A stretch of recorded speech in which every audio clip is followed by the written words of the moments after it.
मुळात म्हणजे आम्ही गोंधळ केलेला नाही. पहिल्या दिवसापासून तुम्ही भरकटू नका. तुमची पतंग भरकटते मीडियाची. आम्ही गोंधळ केला नाही. आम्ही बाहेर रोडकाबाजी करत चालत आलो. चालत आल्यानंतर आम्ही आमच्या बैठक दिली होती आमच्या आयुक्त आणि MS डिपार्टमेंट.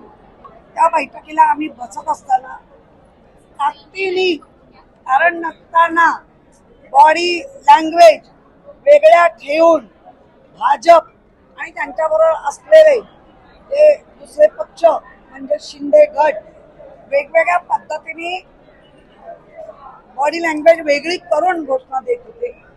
मग आमच्या सर्व लोकांचा आम्ही ठरवलेलं महापौर बसेपर्यंत सगळं शांत होऊ दे. कारण 2 वर्ष 9 महिने आपलं सभागृह चाललं नाही आणि जर पहिल्यांदा एक महिला बसते, ती कुठच्या पक्षाची बसते ते राजकारण नंतर, पण तर तिला चांगल्या शुभेच्छा दिल्या पाहिजे, त्यांना आपण सहकार्य केलं पाहिजे. पण यांच्या जर बॉडी लँग्वेज आत्ताच अशा वाईट असतील तर आमच्या घोषणा देणं चुकीचं होतं का? आम्ही गोंधळ घालायच्या मनस्थितीत बिलकुल नाही.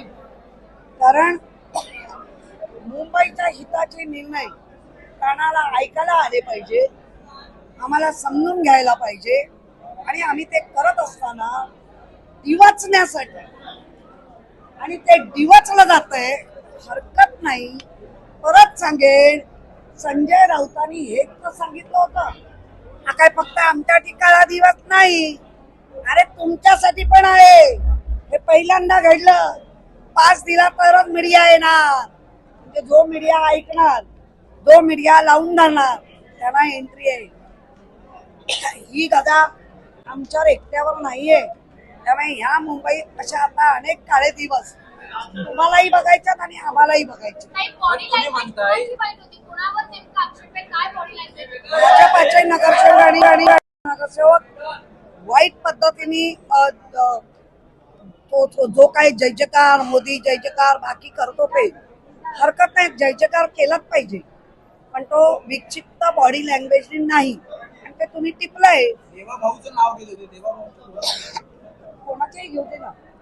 देवाभाऊ तर त्यांचा देवच आहे ना, घेऊ दे ना. आम्ही जय भवानी जय शिवाजी बोलत होतो. आम्ही जय श्रीरामच्या घोषणा देत होतो. आम्ही उद्धव बाळासाहेब ठाकरे आगे बढो म्हणत होतो. बाळासाहेबांचा विजय हो आम्ही बोलत होतो. पण फार संख्येने असल्यामुळे वेगळ्या पद्धतीने बस आम्ही हे जर असेल बॉडी लँग्वेज मध्ये, तर तुम्ही राज्यात सत्ताधारी ठेवलेत ना, विरोधी पक्ष ठेवला नाही. इथे पण तुमचे तेच होते, पण तुमच्या पाठोपाठ असं का होईना, आम्ही आलो ना, दुसऱ्या नंबरवर आम्ही बसतोय ना. मग तुम्ही प्रत्येक वेळेला अन्याय करत राहणार.